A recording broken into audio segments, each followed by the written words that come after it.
lumilitaw, para bang teleserye itong buhay ni Mayor Alice Go. Blockbuster to kapag ito ay ginawa nating teleserye kasi fairy tale eh. Siya ay anak ng isang kasambahay na nabuntis ng isang mayamang Chinese and then pinalaki sa isang farm tapos nag-aral sa bahay, wala siyang kakilala mga kaibigan, and then isang araw, bigla na lang siyang naging mayaman. Unlike sa Cinderella, merong tinatawag na prinsipe na sumalo sa kanya. Dito, it seems to me that she did it on her own. Maraming butas po ako nakikita dun sa narrative ni Mayor Go. Nag-attend ako dito ngayon para bubutasan ko po. Marami po mga butas doon sa mga statements ni Mayor Go. Hopefully, I have some few questions na kailangan niya masagot. Kapag hindi niya masagot, doon makikita na meron po siya talagang itinatago. Hindi po kapani-paniwala, marami din po ako, Madam Chair, na request sa committee na ito ipapatawag. Unang-una, ipapatawag po natin ay yung pong midwife na nagpaanak sa kanya. Pangalawa po, nung magpa-file siya ng late registration, sino po doon kung saan siya nag-file ng late registration ang tumanggap. Pangatlo po, Madam Chair, gusto ko pong patawag yung barangay chairman na kung saan nandun yung kanyang farm. Kasi syempre, if you have a farm and it's not a backyard farm, it's a commercial farm, you need to get a permit para ma-aprobahan yung farm na yon. You have to get a sanitation permit, etc. Nais ko rin po patawag yung mayor na nag-endorse sa kanya na nag-last term na and she was endorsed by that mayor to take his place. So, syempre, si mayor, I'm sure, hindi naman siguro niya endorse itong si Mayor Go kung hindi niya kakilala. Patatawag din po natin yung BIR. Patatawag din po natin yung mga suki niya na pinagbebenta niya ng baboy. Patatawag din po natin yung mga tauhan niya sa farm.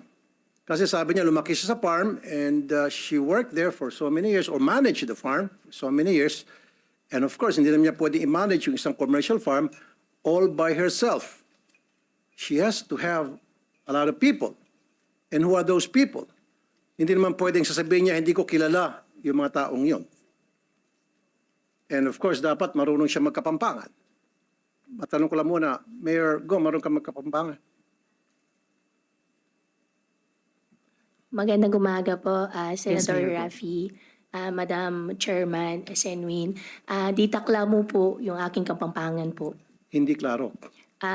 Hindi po, konti lang Kaunti po yung lang po. alam ko po, konti lang po. Okay.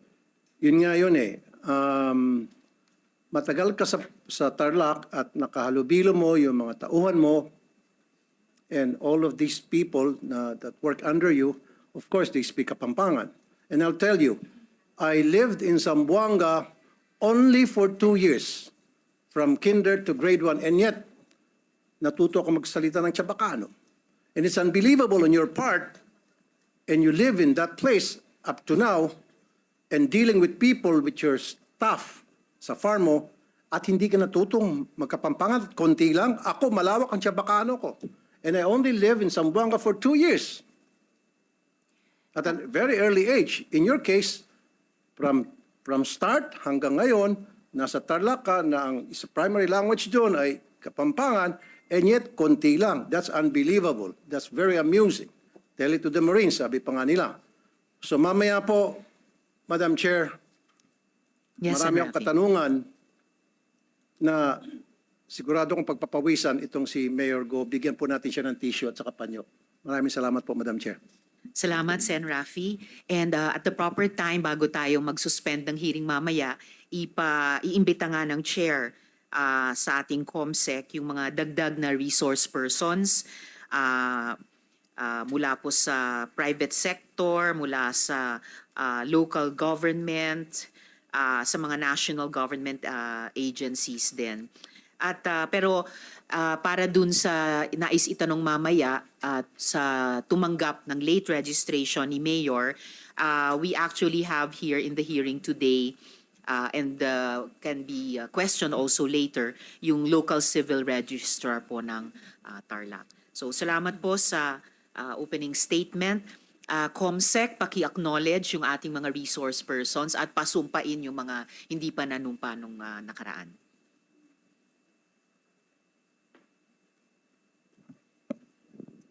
Good morning, everyone. The committee would like to acknowledge the presence of the following resource person.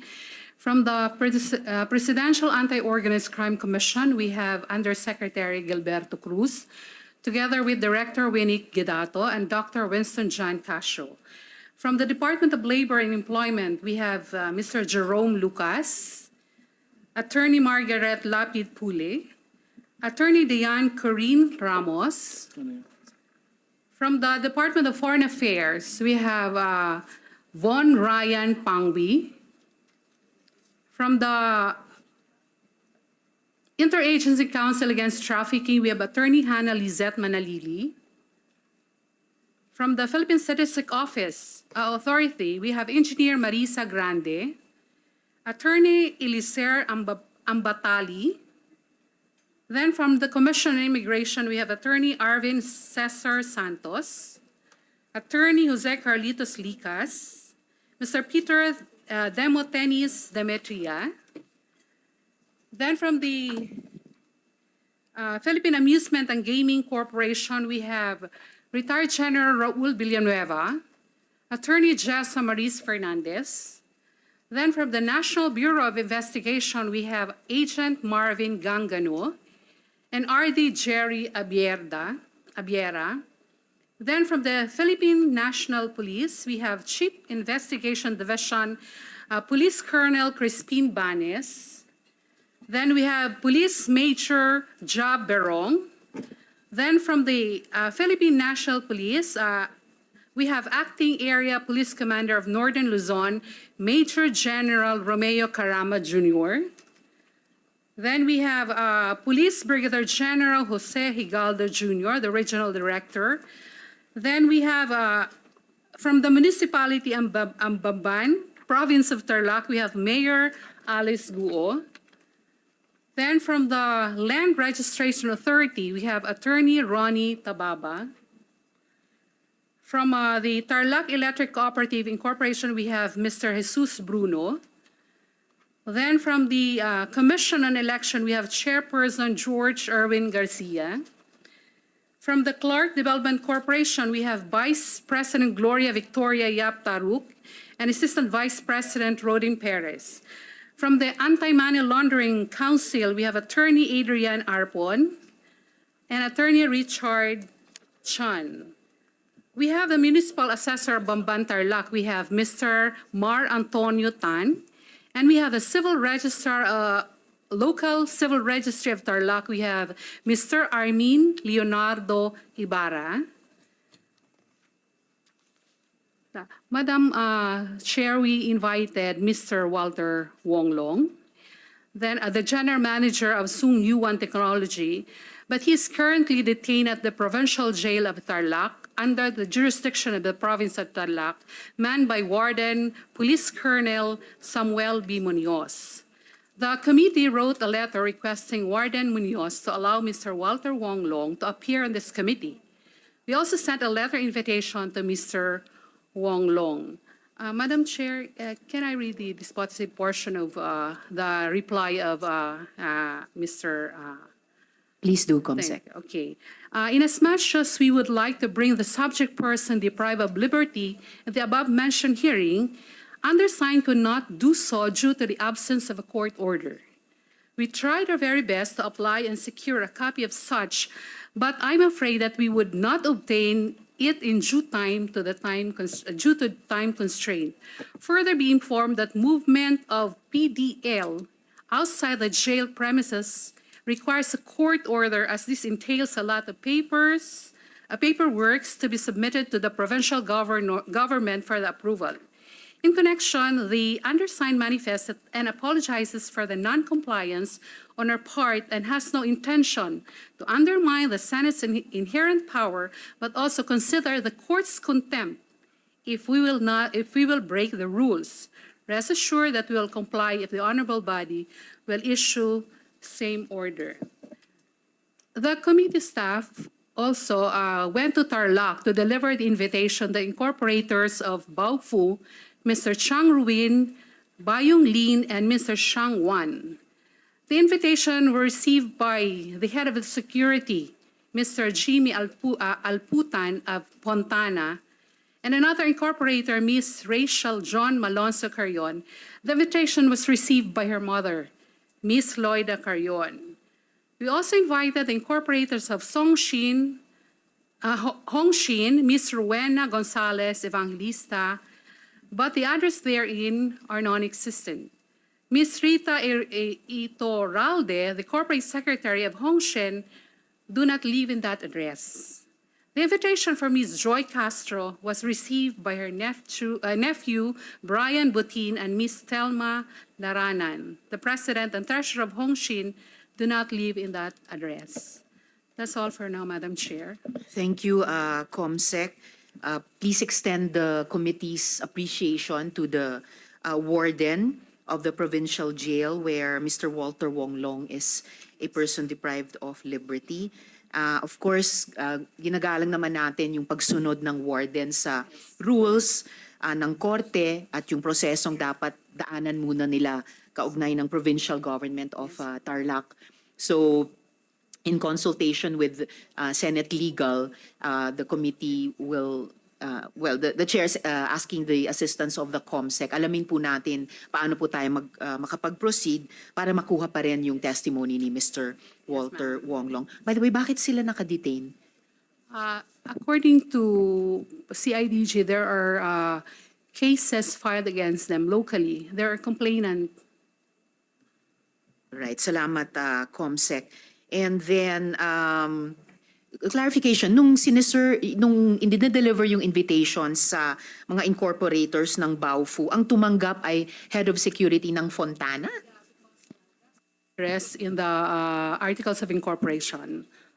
Okay, Fontana, which is also a familiar name in the long-standing investigations of the Senate sa kabuuang POGO Yes, operation. ma'am. So very interesting. And then the mother and daughter na naka-receive sa invitations, Carrion, that's also, friends, that's also a familiar name in the current investigations of the Senate Committee on Women of POGOs, and even in connection, if I'm not mistaken, if I remember correctly, with the Baofu investigation in particular. And lastly, COMSEC, so yung mga dinedeliver na invitations sa mga personalities ng Hongsheng, those were non-existent addresses, or those persons were not truthfully living at the given addresses. So, parami yung mga, bumibigat yung balanse ng hindi totoo sa totoo na sa mga dokumentong ina-examine ng komite. Salamat, COMSEC.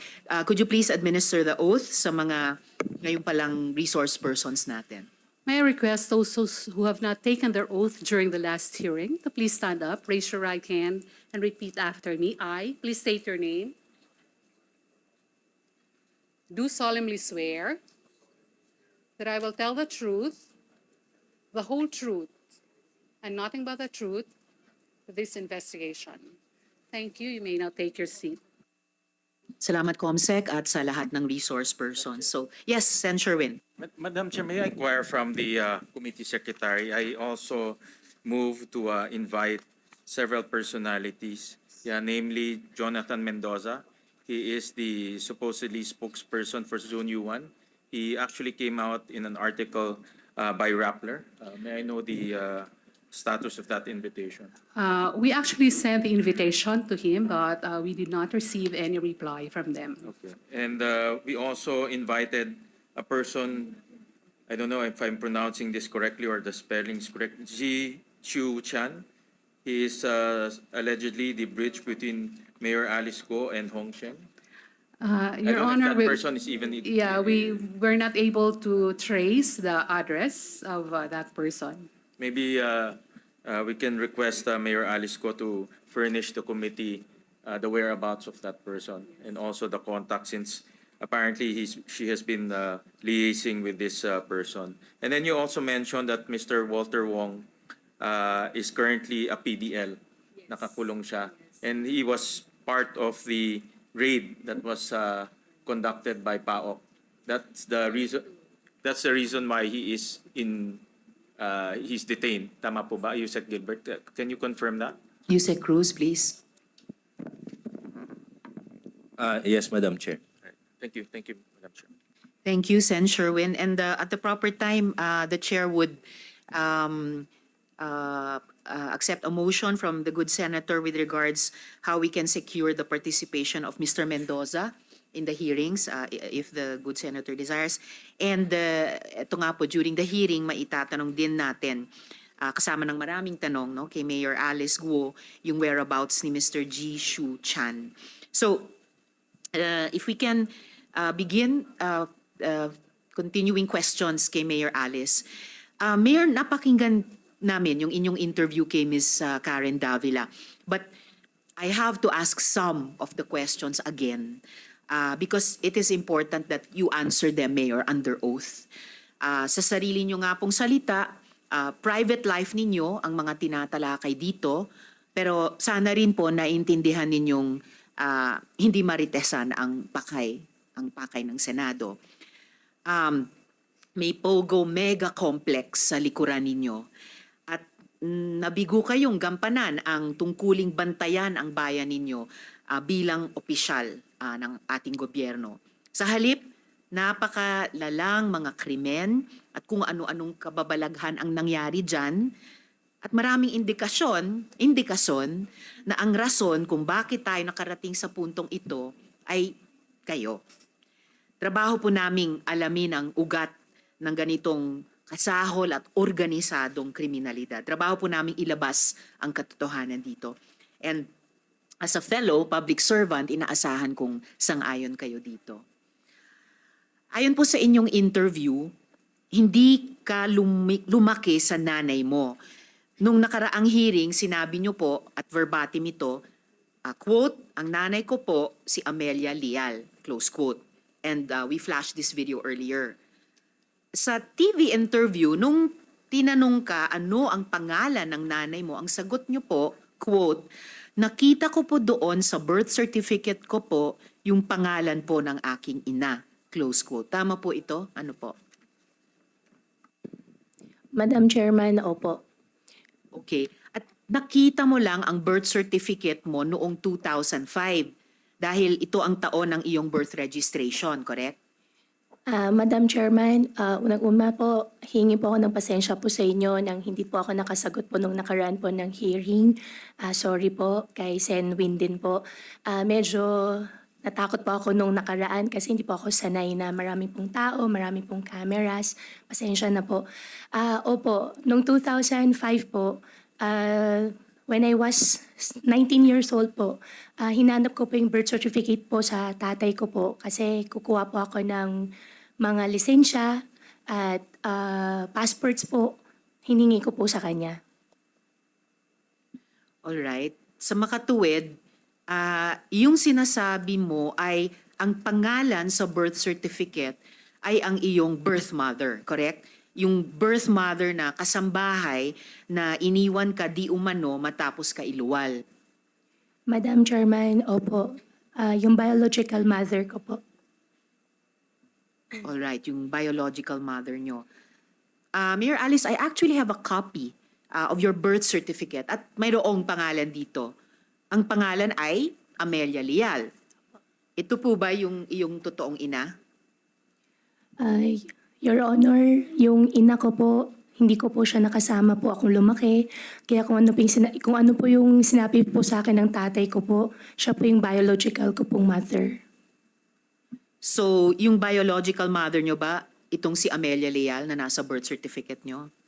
Nakita ko po sa birth certificate ko po, Amelia Leal po, na sinabi po sa akin, kasambahay po nila nung unang panahon po.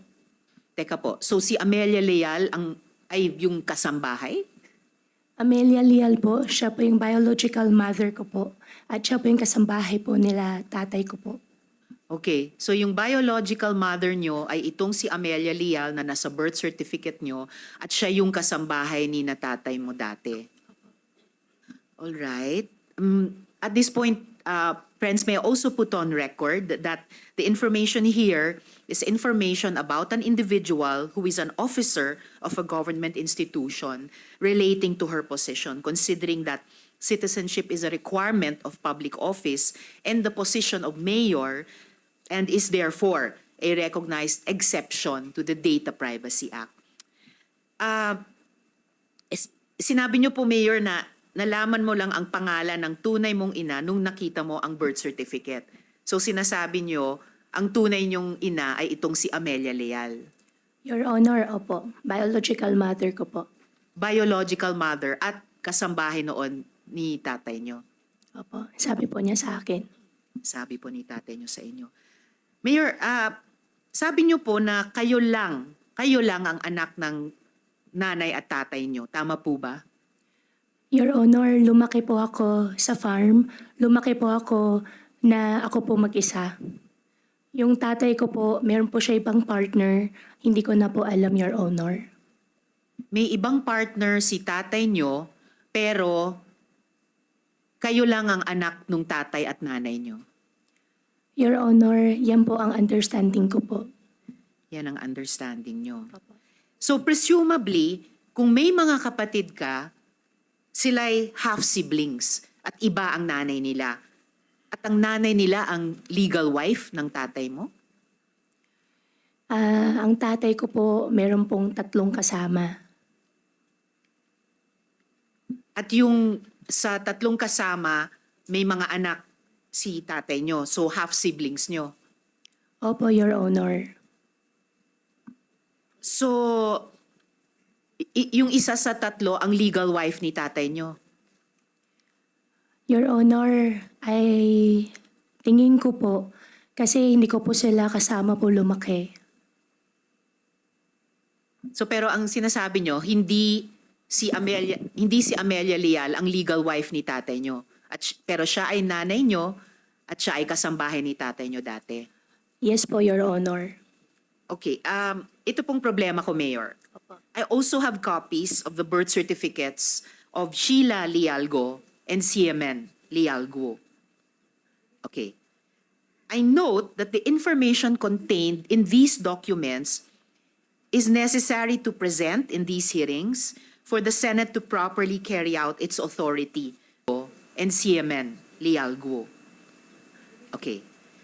I note that the information contained in these documents is necessary to present in these hearings for the Senate to properly carry out its authority to conduct investigations and ferret out the truth behind these issues we are confronting, thus constituting an exception to the Data Privacy Act. However, out of an abundance of caution, niredact po namin yung ilang portions ng birth certificates ni na Ms. Sheila Guo at Mr. CMN Guo dahil hindi sila public officers.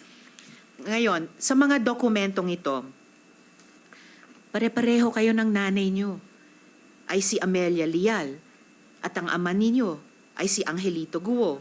So, sa totoo, 3 po ba kayong anak ng nanay at tatay nyo?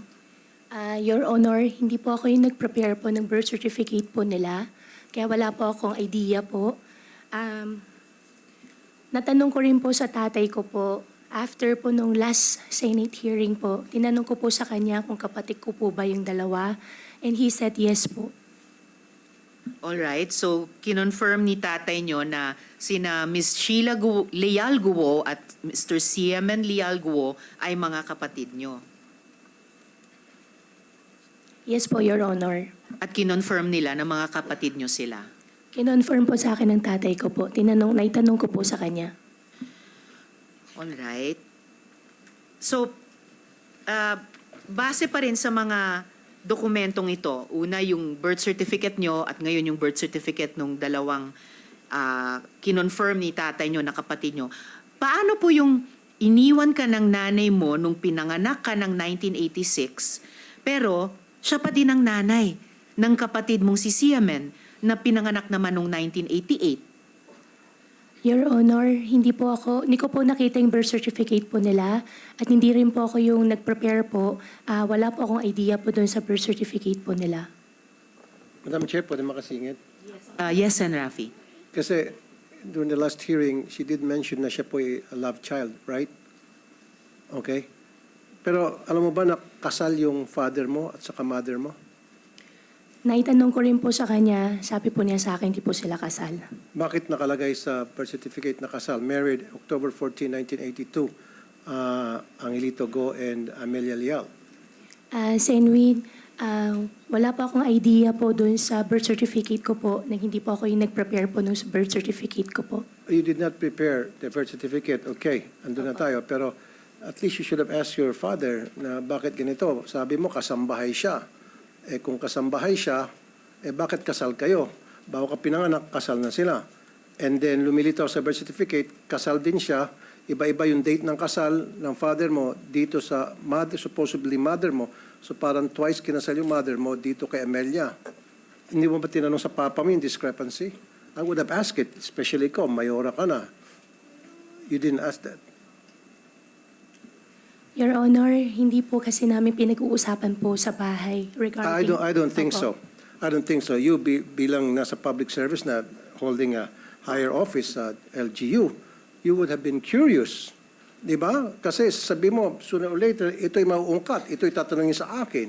Kailangan ready ako sagutin yan. And I should tell the truth and you should have anticipated the fact na ikaw ay balang araw mapapatawag sa isang hearing tulad nito. So in this case, you are not prepared. Halatang may mga butas tong my statement mo. Kasi you should have asked your father, Dad, kung ako'y love child, how come na kasal pala kayo ng nanay ko? Eh, tapos pa na yung sabi mo na buntis lang at pagkatapos ng mabuntis, tumakas na. Umalis na yung nanay mo. Eh, hindi, lumilitaw dito. Nagpakasal pa ulit yung papa mo sa mama mo. So you should have asked that. Come on, Dad, give me a break. Tell the truth. I deserve the truth, right? Mayora ka eh. Oh, he didn't ask that? I don't believe you. Your Honor, yan po yung truth. Hindi po namin pinag-uusapan po sa bahay. Medyo sensitive po yung topic po, kaya hindi po talaga namin But you're pinag-uusapan not sa bahay. interested about the history of you and your family. Well, that is very important. Sabi ko nga, tumatakbo ka at nasa public office ka. Diba? So, in your case, hindi niyo pinag-usapan. Are you willing to undergo a lie detector test? Yes po, Your Honor. Para paiksin natin dito, ma'am, Madam Chair. Sa lahat ng mga sinasabi mo, especially dito sa na ikaw ay love child, na hindi pinag-usapan ng tatay mo, everything about you, everything about your past, you're willing? This is voluntary though, and hindi naman to acceptable sa korte. Para dito lang, para naman to help you at the same time. Kasi kung nagsabi ka ng totoo, then it will help you na para malaman ng taong bayan na nagsasabi ka ng totoo. On the other hand, kapag it's the other way around, then dito malalaman na ikaw sinungaling na pwede kang makontempt ng committee and pwede kang makulong. Is that fair enough? Okay, last na naman po, Madam Chair, and then I'll give it back to you. Yes, Madam Chair, Senator. siguro I would like this committee to invite the mayor, the previous mayor. Sino ba yung mayor na kaibigan mo na nag-endorso sa'yo? I want it to come from you. Ang former mayor po, si Mayor John Feliciano po. John Feliciano. So, Madam Chair, invite natin si John Feliciano kasi base doon sa mga sinasabi ni John Feliciano sa publiko when he endorsed her to be his successor. Sabi niya, is a good friend, etc., etc. So, maraming alam si Mayor kasi hindi naman siguro endorse ni Mayor itong si Ma'am Alice Go kung hindi niya talaga ito sapat na kilala. So maybe the previous mayor, the ex-mayor can shed light about who really Mayor Alice Go is. Salamat, Madam Chair. I'll give it back to you for later. Salamat, Sen. Rafi. As the Chair mentioned earlier, para sa susunod na hearing, iimbitahin nga natin yung kumadrona na nagpanganak kay Mayor. Yung mga tanong tungkol sa sinong tumanggap ng late registration, maitatanong na natin ngayong araw dahil nandirito ang LCR ng Tarlac. Imbitahin din sa susunod na pagdinig yung chair sa barangay na nagbigay ng permit para sa farm, si Mayor Feliciano nga, ang BIR, ang BIR nandito na rin. Ang mga naging suki ni Mayor Alice nung siya'y nagnenegosyo sa piggery nila, and then yung mga tauhan sa farm. So we will invite those additional One more, resource Madam Chair. persons, Sen. Rafi. One Yes, more. Sen. Rafi? Yes, I wouldn't believe you kung sasabihin mo naman sa amin dito na wala kang file ng mga empleyado mo sa farm at hindi mo kilala ni isa sa kanila on a first name basis lang. I wouldn't believe that. Kasi ako, ilan ang tao ko? I have 75 people working, di ba, sa akin, sa public service shows ko and all. I know each and every one of them, their names and all. Pero pag sabihin mo hindi mo kilala, then again, pagtatawa ng naman. Madam Chair, yung marriage certificate siguro ng father niya at saka ni ang na mother niya, pwede rin siguro natin hingin sa civil register kung meron tayong kopya. Kasi sinabi rito na married Married yung father niya at mother niya, maliban na lang kung kinasal sila sa China. Sa palagay mo, natanong mo ba, ano bang tawag mo? Papa, tatay, ano bang tawag mo sa father? Anong tawag mo? Sen. Rafi, ang tawag ko po, Papa. Papa. Opo. Okay. Natanong mo ba sa papa mo saan sila kinasal? O sa China ba o sa Pilipinas? Sen. Rafi, ayaw ko po kasing, hindi po yung pinag-uusapan po sa bahay Okay. po namin. Sige. Gawa po na ayaw ko pong sisihin yung tatay Okay, ko. sige. I understand. And how I wish po na I have a perfect family. Kaso Okay. nga lang po, ganun po yung nangyari. Yes, ma'am. So, Madam Chair, siguro hingin natin sa PSA yung marriage certificate. Kasi dalawang beses kinasal yung supposedly mother niya at saka father niya. So, pull out natin. Baka makakuha tayo mga important information doon sa marriage certificate ng both parents niya. Salamat, Sen. Rafi. The committee actually already made that request at in a few minutes, meron po akong impormasyon tungkol Thank you, sa Madam tinatanong nating marriage certificate na yan. Pero at this point, Mayor Alice, so nakikita po na ito nga yung problema no? You did not prepare your birth certificate pero di maipagkakaila na butas-butas po yung birth certificate nyo. At lumalabas po sa pagtatanong po namin, matatanong talaga, akala ko ba nawala yung nanay ninyo? Parang matagal naman yung relasyon nila nung tatay nyo. 3 ang anak. At by the way, iba po yun sa kwento nyo sa interview, no? Na napanood naming lahat. And here's another issue, Mayor, sa birth certificate na nagko-contradict sa kwento ninyo. Your parents are listed nga as married. Meron pang date of marriage, no? Yung October 14, ito, 1982. Date of marriage. Paano mangyayaring kasal sila kung sabi mo, ang birth mother mo ay yung kasambahay sa bahay ng tatay at nanay mo? Your Honor, yung biological mother ko po ay kasambahay po ng tatay ko po. Ako po, lumaki po ako sa farm. Malayong Pero- sagot niya. Sorry, Madam Chair. Malayong sagot Yes, niya. and Rafi. Yun na nga po. Paano mo mapapaliwanag na yung date ng kasal ng magulang mo na iba-iba dito sa 3 birth certificates ninyong 3 magkakapatid na kinonfirm ni tatay mo na sina Sheila at Siemen Lialguo ay mga kapatid nyo, pero sa mga birth certificates ninyo, iba-iba ang petsa ng kasal nila. At date din ng kasal ng magulang ni Sheila Lialgo na ang pangalan din ay Angelito Guo at Amelia Leal, pero hindi date ng marriage ng magulang ni Siemen Lialgo. Na pareho ding sina Angelito Guo at Amelia Leal ang magulang. So, paano nyo maipapaliwanag yun iba-iba ang marriage date sa birth certificates ninyong 3? Your Honor, as much as possible, ayaw ko na pong sumagot ng hindi ko po alam.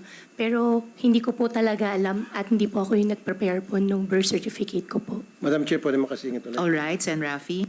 Okay, ito lang, Mayor, sabi mo, kasambahay yung mama mo, itong si Amelia Leal. So, ibig sabihin kasambahay, nagsisilbi doon sa papa mo. Sinong kasama ninyo? Na kwento ba yun sa iyo ng papa mo habang nagsisilbi bilang kasambahay yung mama mo sa household ninyo? Your Honor, hindi na po na-disclose po sa akin ng Hindi tatay ko po. disclose. Okay, so lumilitaw dito, amo, yung tatay mo, habang siyang amo, nandiyan yung kasambahay ninyo, naglilinis, inuutos ng pamalengke, kasal sila. Kasal sila, tinuturing niyang kasambahay. Kasi married, sabi rito eh. Married sila. Your Honor, as much as possible pa na ayaw ko pong sumagot po ng hindi ko po alam, pero hindi ko po talaga alam. Pero again, Mayor, siyempre tatanungin mo sa papa mo, kasambahay si mama, papa, pero kasal kayo. Paano nangyari? Your Honor, hindi Na, ko ang sinasabi ko lang po kasi, it will be but natural and human reaction na para mag-usyoso ka sa ganitong klase mga impormasyon na makikita mo na it's about your history. Are you not interested about who you are? Your Honor, mahal ko Kumbaga, po. no, don't use that word, mahal mo sila. Kung mahal mo sila din, dapat sila din mahal ka rin. And then yung both parents mo nagbibigay ng mga information about you, about their lives. Kasi paulit-ulit mo sinasabi sa hearing na to, kasambahay, kasambahay, kasambahay. So parang fairy tale, pinapalabas po na kawawa ka, na galing ka from humble beginning and nagsikap ka, yumamang ka, etc. Hindi. Don't use that word kasambahay kasi pinagluloko mo lang kami. Madam, nobody will believe you. You keep stating na kasambahay. Paano maging kasambahay yung nanay mo kung sila ay kasal ni papa mo? Maliban na lang kung si papa mo ay nagsisinungaling dito sa birth certificate. And what is the reason why would he lie? Di ba? Bakit magsisinungaling yung papa mo? And then, again, sinabi ko na to for the nth time, and hindi ka interested na si papa mo nagsisinungaling? Hindi mo lang sinabi na, bakit kaya ito si papa sinungaling? Bakit kaya si papa ay magsalita?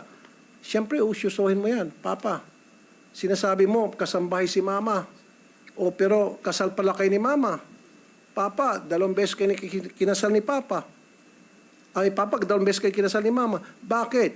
And yet, you keep insisting na kasambahay si mama. Those things na very simple, you should have asked. But you did not, right? Why? Your Honor, yung birth certificate ko po, binigay po sa akin ng tatay ko nung hiningi ko po sa kanya. Ang nabasa ko po doon sa birth certificate ko po, nakalagay po doon, yung biological mother ko po ay housekeeper. At pasensya ka na, Sen Rafi, ayaw ko po sisihin yung tatay ko. Mahal ko po ang tatay ko. Wala po Kaya- tayong, madam, Kaya hindi po- wag niyo pong nilalayo yung topic. Wala pong kaming sinisisi rito. Hindi namin sinisisi papa mo, hindi namin siya hinuhusgahan, hindi namin sinuhusgahan din yung mama mo. Ang sa amin lamang is trying to find the truth. In this case, while we're trying to find the truth, parang lumilitaw, maraming butas yung mga statement mo, nagsisinungaling ka, may tinatago ka talaga. Sen. Rafi, just Thank you, to, ma'am. at this point, acknowledge the presence of the Senate President Pro Tempore, Sen. Jinggoy Estrada. Salamat sa pagdalo. Sana maintindihan mo, Mayor Go. Kasi ang ginagawa mo, nililihis mo eh. Kumukuha ka ng simpatiya sa publiko eh. Kasi that's what the public really wanted to hear, na yung mga sad story, mga fairy tales, mga teleserye. Gusto mong pumunta doon eh. Pero no, wag mo kami lisin doon. We know better. Okay? You cannot use that. Wag ka magpapakaawa dito po, Mayora. Alam naman namin talaga kung sino ka. Kaya lang, it's very hard for us right now to find out. That's why we're trying to get more information about who you really are. Because we know, and everybody knows here, everybody listening and watching, and you know in your heart, na inconsistent ka and you're lying. You're lying through your teeth. Sometimes kasi sa pagsisinungaling mo, akala mo yung pagsinungaling mo nagiging totoo na. Because sanay ka sa pagsinungaling, you've been living in a life of lie. Base po dun sa mga statements na mga binitiwan mo na sa amin. Salamat yan muna, Madam Chair. Salamat, Sen. Rafi. So sige, para lang tapusin na natin yung kwento dyan sa marriage certificate na yan. At ito po yung malala, Mayor. Nung pina-check ko po, wala pong record ng kasal sina Angelito Guo at Amelia Leal. Okay? So yan ang sinasabi po ng PSA certification natin. At ito ang higit pang malala, walang birth record at all sina Angelito Guo at Amelia Leal. So, maitatanong talaga, hindi po kaya Angelito Guo and Amelia Leal Guo don't even exist? Ha? itong dalawang taong ito, na according to the documentary evidence have 3 children, but according to you, Mayor, have only 1 child, apparently don't even exist. So hindi ko maklaro, lumalabo po yung kwentong buhay ninyo. Ha? Next question, ang tatay niyo po ba ay Chinese, Filipino, o Filipino-Chinese? Final answer please ha, dahil itong lahat na tatlong sagot ay nasabi nyo na sa iba't ibang pagkakataon. Madam Chair, ang tatay ko po ay Chinese. Okay, siya ay Chinese. So taga saan po siya sa China? Taga Fujian po. Fujian. So tama yung lumalabas sa social media na taga Fujian sila. Okay? So ayan, mga social media posts. At babalikan ko yung Fujian mamaya. Okay?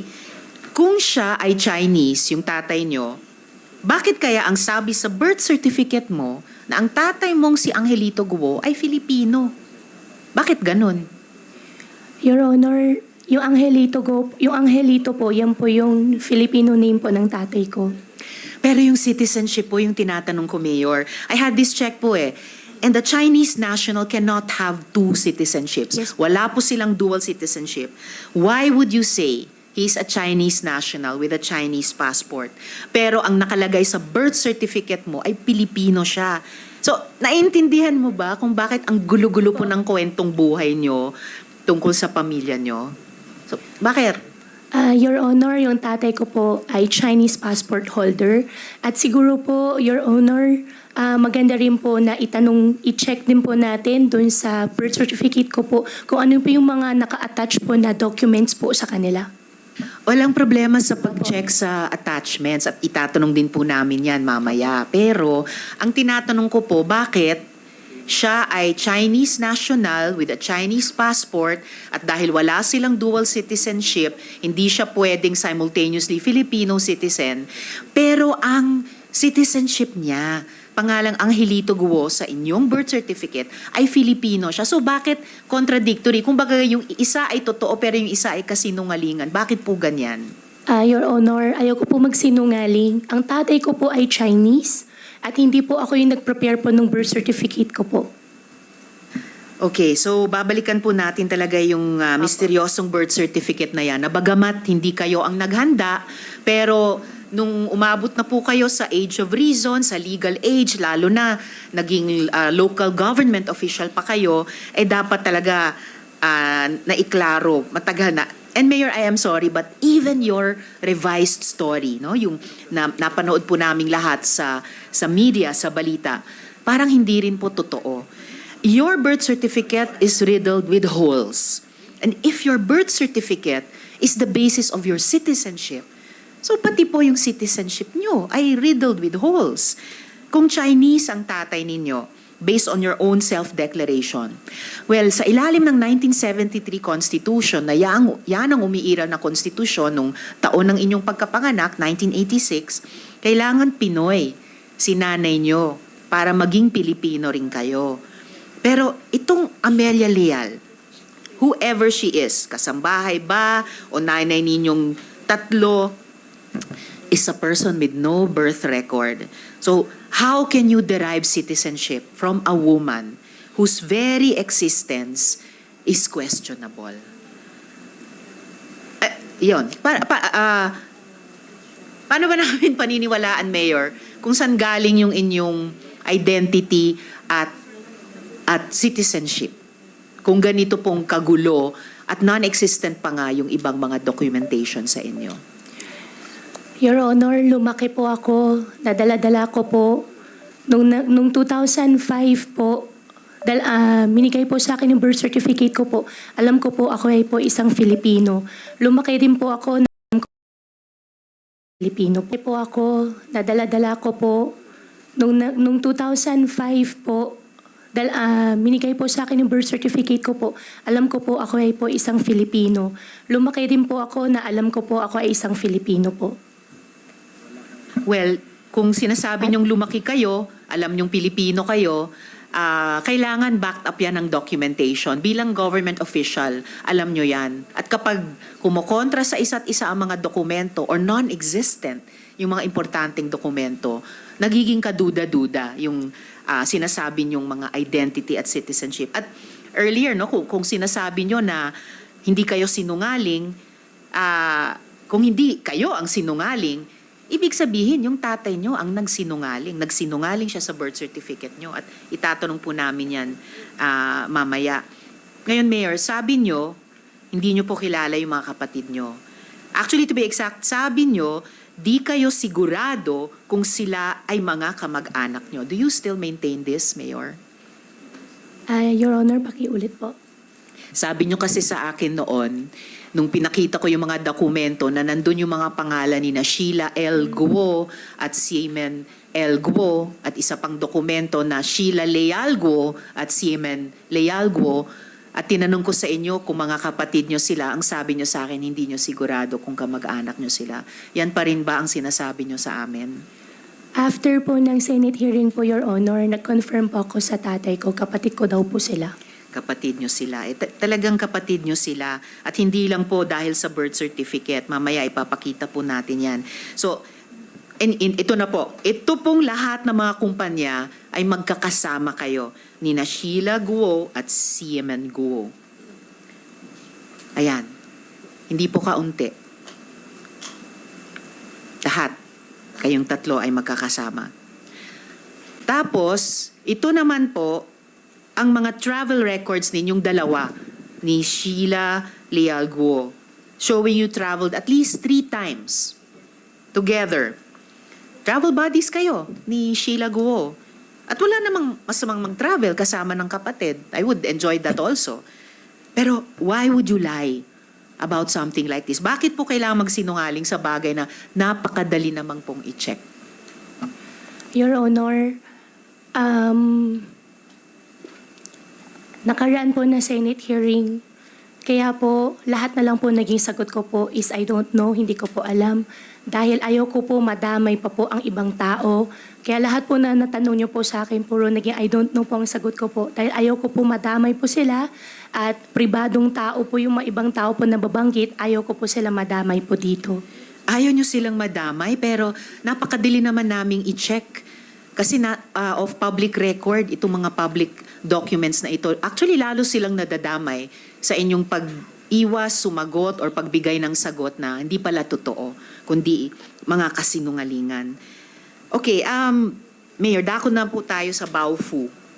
So please help me understand this. No? Sabi nyo, kayo po ang bumili ng lupa kung saan nandoon ngayon ang Zunyuan na dating Hongsheng. So, pero alin po ang nauna? Ang pag-incorporate ng Baofu o ang pagbili nyo ng lupa? Kasi sabi nyo po sa interview nyo, 2018 nyo binili yung lupa. Pero bakit ang mga titulo ay lahat sa pangalan ng Baofu na nung 2019 lang incorporated? Ha? At ang deed of absolute sale sa lupa ay sa pagitan ng Baofu at ng mga private owners noon. So, ito po, isang example nga. Absolute deed of sale. Oh. Baofu, tapos yung dating private owner. So, ano ba alin ba ang nauna? Baofu ba o yung pagbili ng mga lupa? Your Honor, nauna po yung pagbili po ng lupa. Yung lupa po, nabili ko po sa mga private po na tao. Installment ko po binili sa kanila. Tapos nung pumasok po ang Baofu, pumasok po yung mga Chinese po na investors po. Yan po yung naging pinakapuhunan ko po sa kanila. Kaya diretso na po yung naging transfer po ng title.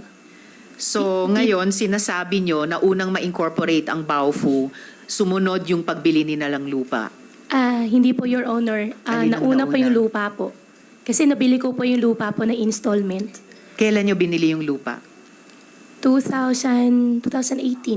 2018. Opo. So, bakit Baofu ang pangalan dito, hindi pangalan nyo at yung dating private owner? Direct na po yung naging transfer po, Your Honor.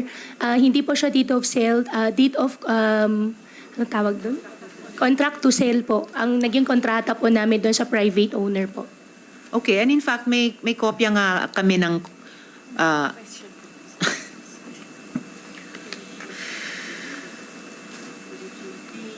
may kopya ba kayo nung contracts to sell na nakasulat doon na Alice Guo ang buyer? Your Honor, meron po. Pwede nyo bang i-furnish sa komite ang kopya niyan within opo. the day? Within the day, opo. Alright, salamat, Mayor. Kaya lang, okay, iintayin ng komite yung documents na yan. Pero what this still looks like to me is that yung Baofu ang unang binuo, tapos ang Baofu ang nag-acquire ng real estate. And based on this one example of an absolute deed of sale, nabili nila sa private buyers. Dahil hindi pangalan nyo yung nandito eh. Hindi kayo party sa transaksyong ito. Hindi yung sinabi nyo nga na nagbebenta kayo ng baboy sa Clark, natalisod mo lang sila na mga may-ari ng restaurant, tapos sinabing parang, hey guys, ba't di nyo nalang gamitin yung lupa ko? Kasi parang yun po yung pinapalabas ninyo. This, just one copy ng absolute deed of sale ay pasisinungalingan yung sinasabi nyong bahaging iyon ng kwento dahil lumalabas dito ang nag-transact ng sale ay hindi kayo, kundi yung Baofu na at yung private owners. Your Honor, mag-provide po ako ng copy po sa inyo. Doon sa previous owner po, kung di po ako nagkakamali, mga Cruz po yata yung last name po nila. Meron po kaming kontrata po na nakapangalan po sa akin. Conditional sale po kasi installment ko po binili yung lupa. At So nung, you, alright, ano po yun? Opo, Your Honor. At nung nakausap ko po sila, pinadirect na po yung transfer po. Kasi yun yung naging pinaka-share ko po, yung lupa po nung tinayong compound po na Baofu. Naka-reflect ba sa contract to sell na isusumite nyo sa komite yung condition na sa deed of absolute sale, hindi na ang pangalan nyo ang lalabas, kundi yung Baofu at yung dating private owners? Meron po akong copy po noon, Your Honor. So, titignan po ng komite yan, Opo. i-expect po namin i-submit nyo sa Opo. amin within this day. Opo. And bakit ko po kinukulit itong puntong ito? Bakit important distinction ito? Kasi yung mga incorporators, co-incorporators nyo sa Baofu ay akusado at convicted ng criminal activities sa pinakamalaking money laundering operation sa kasaysayan ng Singapore. Ito po yun. Kaya duda talaga po ako, Mayor, pasensya na pakalat-kalat lang sila sa Clark, nagpapatranslate sila sa inyo, at naisipan mo lang na i-alok ang lupang nabili mo na. What it really looks like to me ay Baofu was deliberately formed by you and individuals involved in money laundering and other criminal activities, and it was part of a synchronized and coordinated plan all along. Buying land, opening up a POGO enterprise, maximizing our flawed regulatory system to abet scams, human trafficking, money laundering. And in just a few moments, I will show more evidence of this. Pero at this point, Mayor, alam niyo po ba na yung mga co-incorporators nyo sa Baofu ay mga money launderers? Your Honor, nalaman ko po kahapon dun sa Facebook post nyo po. After ko po malaman, sinerge ko po sila. Ang kausap ko po dyan sa Baofu po ay yung si Zhang Ziyang. Yung dalawa po, hindi ko po sila nakausap. At after po ako mag-divest po ng 2021 po, wala na po akong alam sa kanila. Kahapon po nakita ko po doon sa Facebook post nyo po na sila po ay money launderer po sa Singapore at nag-research po ako through Google din po at nakita ko nga po na yung dalawa po ay sangkot nga po doon sa money laundering po sa Singapore. At kahapon ko lang po nalaman gawa po nung nakita ko po sa Facebook post po ninyo, Madam Chairman. Hindi ba dapat kung papasok kayo sa ganyang kalaking negosyo, napakalaki kumpara sa mga nauna nyo ng mga negosyo? Nagtatanong nga yung mga tao, ha? Mula piggery, papuntang Pogo, parang ang laking multiplied many times over. Hindi ba dapat nag-due diligence kayo? Kasi ang laki ng ipapasok nyong equity. Yung mga lupang sabi nyo, binili nyo on installment over the years sa mga mga private owners, hindi po maliit ang 7.9 hectares, halos 8 hectares. Hindi ba kayo nag-due diligence sa makakasama yung mga co-incorporators?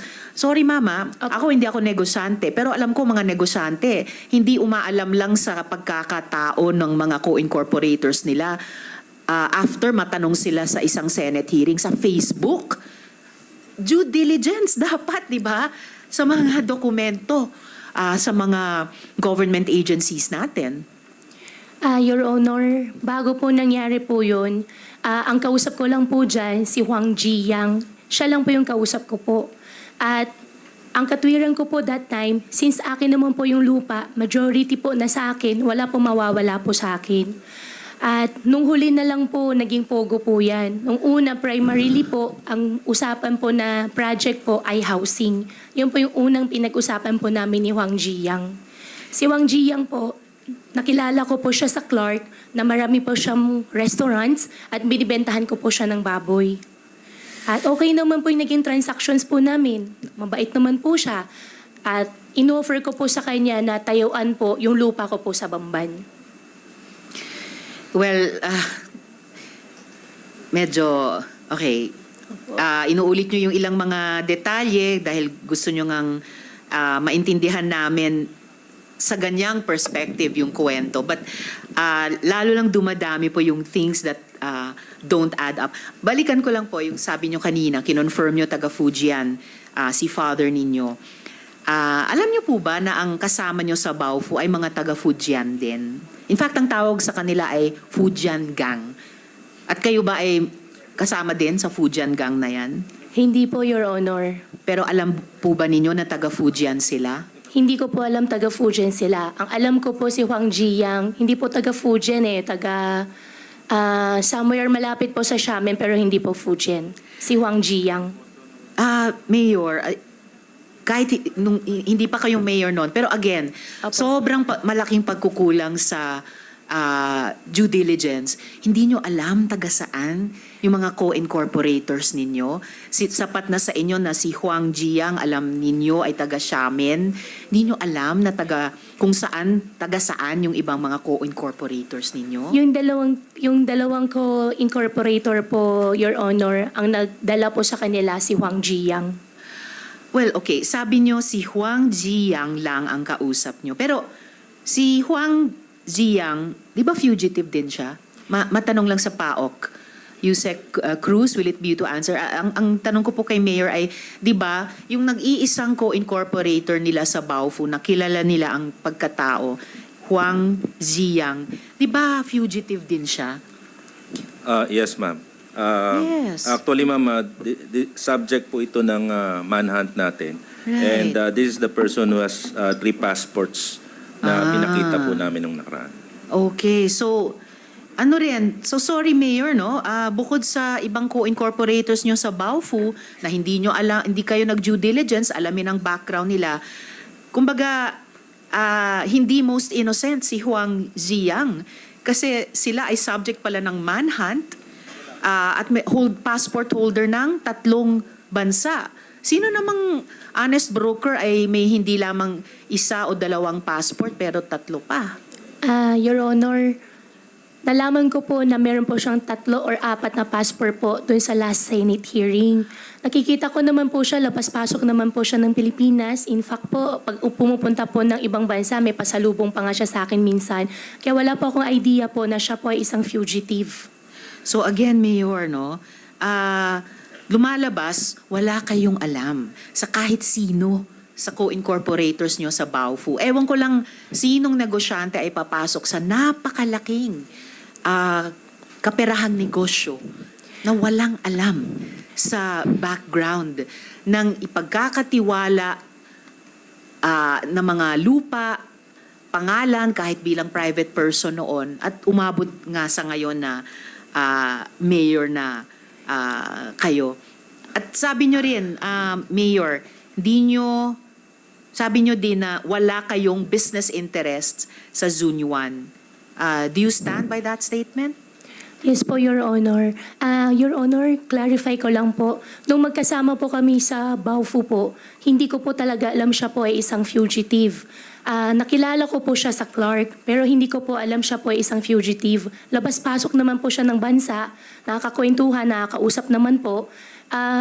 In fact po, yung naging record po niya pagbili po sa akin ng baboy, maayos naman din po. Kaya nagulat na lang din po ako dun sa last Senate hearing po na siya po ay isang fugitive po. Well, di ba sinasabi yung, although tungkol sa batas ito na ignorance of the law excuses no one, kaya ako balik ng balik sa due diligence kasi kung tayo na nagtatrabaho sa gobyerno, dapat nag-exercise ng due diligence, kayo rin naman dati sa private sector, dapat may due diligence. Lalo na ganyang kalaking pera ang pinag-uusapan at yung equity nyo pa na mga lupa na nagko-constitute ng halos 8 hectares. At matanong ko po, Mayor, sino naman po si Nancy Gamo? Nancy Gamo po. Ano po yung ano po niya? Tinatanong ko po sa inyo, sino po si Nancy Gamo? Hindi ko po siya kilala, Your Honor. Well, one Nancy Gamo has been identified as representative of Zunyuan. Ang problema niyan, Mayor, itong si Nancy Gamo has been involved literally in your businesses. No? Isa-isahin ko po ha. 3 Lin Q Farm Incorporated. Yung nag-apply, alam ko na. Naalala ko na. QJJ Slaughterhouse. QC Genetics.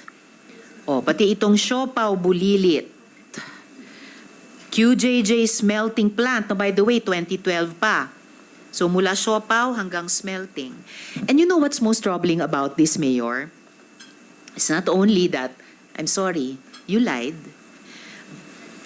Hindi lang nagsinungaling kayo, pero kayo yung approving authority para sa Zunyuan dahil mayor na kayo noon. Na itong lahat, tulad ng Zunyuan, representative si Nancy Gamo at siya naman ay involved sa bawat isa sa mga businesses nyo dito. So itong dapat maimbestigahan for conflict of interest, no? At posible paglabag sa Graft and Corrupt Practices Act. At ikabit naman natin itong mga ito sa Hongsheng kasi mukha namang magkakabit-kabit lahat eh. So to repeat your testimony, hindi po kayo involved sa Hongsheng, sabi nyo noon. Kahit na kayo ang nag-apply ng LONO or Letter of No Objection at nakalagay mismo sa sangguniang resolution na kayo ang aplikante. Tama po ba? Doon sa LONO po, hindi po ako yung aplikante. Ako lang po yung nag-breach po sa kanila. Ako po nag-introduce po doon sa former mayor po, yung Shi Chun-san po na sinasabi ko po. At Your Honor, pasensya na po. Nalala ko na po yung nasabi niyo po na Nancy Gamo. Yung Nancy Gamo po, siya po yung nag-prepare po ng documents ko po dati, pero hindi ko na po alam na paano po sila nag-connect po ni Zunuan. Okay, pero mabuti naman at may naalala na kayo Opo. itong si Nancy Gamo dahil ipinakita namin lahat ng mga dokumento ng marami-rami yung mga negosyo na nandyan talaga si Nancy Gamo. At siya po ay nag-representative ng Zun Yuan. And sorry din po, Mayor, pero hindi po pwedeng sabihin na hindi kayo yung aplikante para sa Hongsheng bago kayo naging mayor. Dahil nandyan sa mga dokumentong ipinakita na namin, kahit nung naunang hearing, nakalagay pa nga doon sa dokumento ng munisipyo, yung resolution, Representative Alice Guo of Hongsheng. At tama din po ba na yung relationship ng Hongsheng at Baofu ay bilang lessor at lessee lang? Your Honor, doon sa Hongsheng po, hindi po ako naging representative. Wala po ako sit not meet po na any documents po. Pinakilala ko lang po sila doon sa former po na mayor. At isang beses po nakapag-translate lang po ako sa kanila. Regarding naman po doon sa Hongsheng and Baofu, yes po, ang naging relationship po nila is lessee and lessor. Okay, bago sa pinagtatakhan ko dyan, well, sinasabi nyo hindi kayo yung representative ng Hongsheng. Pero ang pagkakilala ng dating municipal council sa inyo at nilagay nila sa resolution nilang dokumento ay kayo ang representative ng Hongsheng. Now, ang pinagtatakhan ko po, Mayor, itong sa usapin ng relasyon ng Hongsheng at Baofu. Bakit ang email address na npjimenez0712@yahoo.com na nakalagay na email address sa Certificate of Incorporation ng Hongsheng, ayan, ay siya ring email address sa General Information Sheet ng Zunyuan Technology bilang alternative email at email address ni Nancy Gamo sa Sopaw Bulilits Food at 3 Lin Q Farm. So tuloy, Mayor, you know what this looks like to me? Mukhang lumalabas kayo yung common denominator ng mga operations na to at mukhang posibleng nilukluk kayo na mayor para padulasin ang operations na ito. Your Honor, siguro po better po invite din po natin sila, Nancy Gamo, para malaman din po natin kung paano po naging email address po niya yung sa Zone 1. Your Honor, wala po akong kilalaman sa Zone 1. Tumakbo po ako ng mayor sa aking sariling capacity po, sa tulong po ng kaibigan, pero wala pong any involvement po ng POGO sa aking pagtakbo po ng mayor po sa bayan ko po. Approving authority kayo sa Zone 1, no? Dahil mayor kayo noon. Your Honor, pasensya na po. Nag-apply po si Zone 1 po ng lono po sa konsihal ko po, sa konsihal po ng Bamban. Ngayon po, nakapagbigay po din sila sa amin ng provisional license. That's the only time po na nagbigay po ako ng business permit po sa kanila. Stated po, second, third, and fourth floor po. O yun, second, third, and fourth floor. Nakapagbigay kayo ng mayor's permit para dun sa 3 floors na yon na POGO. Opo, Your Honor. At dahil yun lang din po yung nakalagay din po dun sa provisional license po na nasubmit po nila sa akin. And para sa kaalaman ng lahat, the committee invited Nancy Gamo pero no reply. At kung ganun pa rin hanggang matapos yung hearing, ay isasabina na lang ng komite. Meron akong follow-up question sana sa isang sinabi nyo ngayon lamang, Mayor, nalimutan ko lang. Kung maalala ko mamaya ay itatanong ko po. Si Nancy Gamo po ba ay empleyado nyo? Your Honor, hindi po. So ano pong relasyon nyo kay Nancy Gamo? Ang Nancy Gamo po, sa kanya po ako nagpapatulong po mag-process po ng dokumento po dati. Doon sa mga nakastate po na mga companies po. Alright. Sila po yung kilala po sa pamilya po namin. At siya yung kinikilalang representante ng Zunyuan dito sa ilang mga dokumento. Your Honor, Nakuha na. tutulong din po ako na hanapin po siya at itatanong ko rin po sa kanya kung paano po nangyari para mag-clear din po yung pangalan ko po sa Zone 1. Okay, salamat para dyan, Mayor. Opo. Madam Chair, if I Ngayon- may. Yes, of course, Sen. Jinggoy. May I ask if this committee invited the father of the mayor? Not yet, Sen. Jinggoy. Maybe we can invite him the next hearing, Madam Chair. Will do, Sen. Jinggoy. Salamat po. Mayor, nung nakaraang hearing, ito importante sa amin to at importante sa akin. Pinangako nyo na dadalhin nyo yung inyong latest SALN. Pahingi po nung kopya nun. Sen. Jinggoy. Okay, meron din po akong kopya nung inyong December 2022 SALN. Opo. Sorry. Ito ay as of July 2022. Yung latest po ninyo para sa year 2023. Your Honor, andyan na rin daw. Andyan na rin po.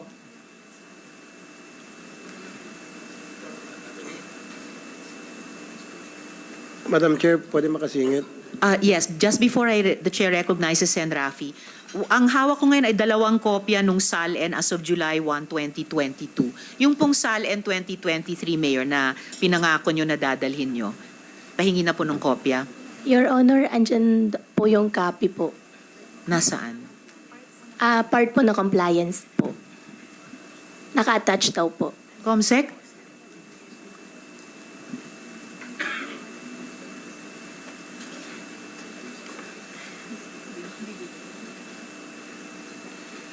So far, ang nakikita ko po ay, okay.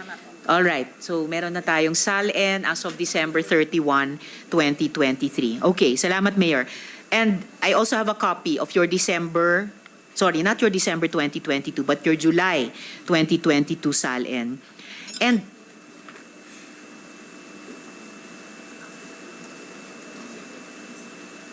Madam Chair, pwede yes, and Rafi. Kasi may nakita ako dito sa kanyang salin na marami siyang dump truck at helicopter. Right? You own this? Wala kang partner dito. Sarili mo ito. Ikaw nagmamayar dito. Nakarehisto sa iyo lahat to. Your Honor, yung dump truck po, napenta ko po siya last year. Yung helicopter po, gagawin ko po sana siyang negosyo. Kasi nagkaroon po... No, Opo. I'm just Opo. asking you. Sa akin po. Sa iyo Opo. to. Binili mo ito, sarili mo, wala kang partner sa pagbili mo Opo. ito. Yung Okay. Yeah. Kasi dito kasi sa yung income tax as mayor, hindi kaya mong bumili nitong mga dump truck at helicopter kasi 500,000 lang ang declared mo na income dito. Tama? Okay. Opo. So, siguro, doon sa business mo, nakadeklara to. So, magkano sweldo mo doon sa negosyo? Your Honor, hindi po siya sweldo. Binibigyan po ako ng tatay ko po. In fact, yung helicopter po, partial po ng pinagbayad ko po doon sa helicopter po ay galing po sa tatay ko po. Kaya nga po, lahat ng income mo dapat na pumapasok sa iyo, dapat deklarado sa BIR yan at binabayaran mo ng tax para malalaman kung saan galing yung pera na pinambili mo rito. Kasi right now, I don't see any documentations na ma-justify itong malaking amount na sabi mo wala kang partner, mag-isa ka lang, pangalan mo, na paano mo nabili ito? Saan pera nanggaling to? Siyempre, sabi mo sa negosyo mo. Now, nagbabayad ka ba ng tax doon sa negosyo na pinagkakitaan mo? Meron ba? Madam Chair, pwede ba tayo humingi ng dokumento sa BIR kung meron na para magkaroon siya ng ganung kalaking amount na makabili siya ng dump trucks, 1, 2, 3. Makabili pa siya ng mga motor vehicles and helicopter. Yes, and Rafi. This is a Actually, lot of nandito money ang by the BIR. Baka gusto nilang sagutin yung tanong, sagutin din yung tanong BIR, ninyo. meron ba tayong, makakuha ba kami ng dokumento pertaining to this na she was able to acquire all these expensive vehicles and of course helicopter? Attorney Tibayan, or yes, please. Good morning po. Yes, we can request that, Madam Chair. If we may lang po, since it's covered under Section 270 of the Tax Code, may we request from the Mayor a written consent allowing us to provide this committee the requested documents po. So Mayor, pwede nyo bang bigyan ng written consent ang BIR para ma-issue nila sa komite kasama si Sen. Rafi yung hinihinging dokumento? Opo, Madam Chairman. At yung pera po na pinagbili ko po doon sa helicopter po ay galing po sa tatay ko po. Okay. Ano po ang trabaho ng tatay mo? Bakit mayaman siya at marami siyang pera? Yung tatay ko po, meron po siyang embroidery po dito sa Pilipinas at may negosyo po siya sa China. Okay. So, BIR, pwede ba tayo pwede natin makita yung nagbabayad ba ng tax itong papa niya doon sa kanyang embroidery na para magkaroon ng perang pamana dito kay Mayor Go at pambili niya ng kung ano-ano pa mga luho or mga helicopters? Attorney Tibayan? Including po yung father niya, yung tax returns ng father niya. Well, the father siguro must be here, right? Yes po. Okay. So Mayor Go, so sabi mo may embroidery. Saan po yung embroidery factory? Is that a factory? Yes po, Your Honor. Anong pangalan? QJJ Embroidery po. Nasa Marilao, Bulacan. Marilao, Bulacan. Opo. Okay. Ilan ang empleyado po nito? Hindi po ako yung nagmamanage po dun eh. Pero sigurado po ako may empleyado po doon. Okay. Marami po. So siya po ang nagbigay ng kapital sa inyo? Para Yung makapagput- tatay ko po, nagbibigay po siya ng pera po sa akin. Magkano po ang mabinibigay na pera sa iyo? Hindi po siya in a monthly basis po, Your Honor. Hindi, pero yung capitalization, di ba nakapagbigay siya kaya ka nakapagpatayo ng mga iba't ibang negosyo? Yung embroidery po, ang nagmamanage po is yung tatay ko po. 14 years old pa lang po ako, nag-umpisa na po ako maghanap buhay, magtrabaho. At every now and then Yes, po, binibigyan po pero ako ng nagbigay- tatay ko po. Pero nagbigay sa iyo ng malaking pera, big chunk of money, binigyan ka ng father mo. Kaya yun ay nagamit mo para i-invest sa mga negosyo mo. Opo, Your Honor. Pero hindi po siya biglaan. Unti-unti nagbibigay po siya sa akin. Okay, was that declared to the BIR? Because Um, unti-unti money hanggang sa lumaki at naging enough para makapagpundar ka ng negosyo. Kasi dapat pag nagpundar ka ng negosyo, dapat masabi mo doon kung saan ang source noon. Opo, Your Honor. Ang understanding ko po, since hindi po siya income, kaya hindi ko po siya dineclare po. But that has to be declared BIR, di ba? So anybody, anything na pera na pumasok sa iyo at yung perang yon ininvest mo sa negosyo, that has to be declared sa BIR. Attorney Tibayan. Attorney? Yes po, basta may income po na re-receive, no? Even if at the end of the day, marami expenses, nag-file pa rin po dapat. Okay. And Sen. Rafi, may tanong din si Senate President Pro Tempore dun sa isang sagot ni Mayor Alice kanina. Yeah, ano yung negosyo ng, with the permission of Senator Tulfo, Madam Chair? Go ahead. Ano negosyo ng tatay mo sa China?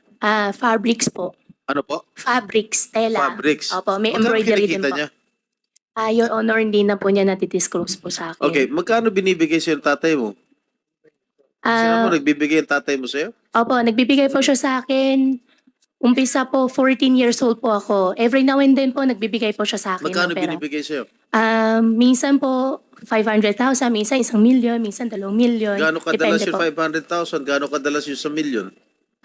Your Honor, as much as ayaw ko po talaga sagutin yung hindi ko po alam, pero hindi naman po siya, hindi po siya in a regular basis po. Gaano kadalas siya magbigay? Since 14 years old ka? Opo, Bibigyan since siya 14 years old po ako. Negosyante ka na no 14 years old ka? 14 years old po, nagtatrabaho na po ako sa farm. Oh, so nagbibigay siya ng pera, kalahating milyon, 1,000,000, saan mo nilalagay ang pera? Sa farm po. In fact nga po, na kwento ko po kay Ma'am Karen kahapon. First time po niya ako pinagawan po ng cheque when I was 17 at natalbugan po ako dahil wala pong pondo, hindi po ako naglagay po ng sufficient. Okay, nasaan ang tatay mo? Ang tatay ko po, nasa ibang bansa po ngayon. Nasaan? Nasa China po. Kailan siya babalik? Siguro mga 1 linggo lang po. Sigurado kung babalik. Every now and then naman po, labas-pasok naman po siya dito sa Pilipinas po. Okay, Mayor, meron lang ako tatanong, sana sagutin mo ang Opo. buong katotohanan. Sino nag-operate ng o nagmamanage ng Pogo before you became mayor? Your Honor, ang nag-ooperate, ang nagmamanage po ay yung mga Chinese po. Yung si Shi Chun-chan po na taga Hongsheng at si Wang Jiyang po na taga Baofu po. This is quite personal. Opo, Wala ka asawa? wala po. Boyfriend? Wala po. Sigurado? Sigurado po. Wala ka live-in partner? Wala po. Yung live-in partner mo, nagmamanage ng Pogo operations mo sa Bamban? Hindi po. Sigurado ka? Sigurado po ako. Wala ka relasyon sa isang public official? Wala po. Marami na po sila nalilink po sa akin simula po na buksan pong issue. Sobrang dami na po nila nililink po sa akin pero wala pong partner, wala Paano nililink sa'yo? Romantically? Or what? Or what not? Yes po, Your Honor. Sino-sino? Huwag na po natin pag-usapan.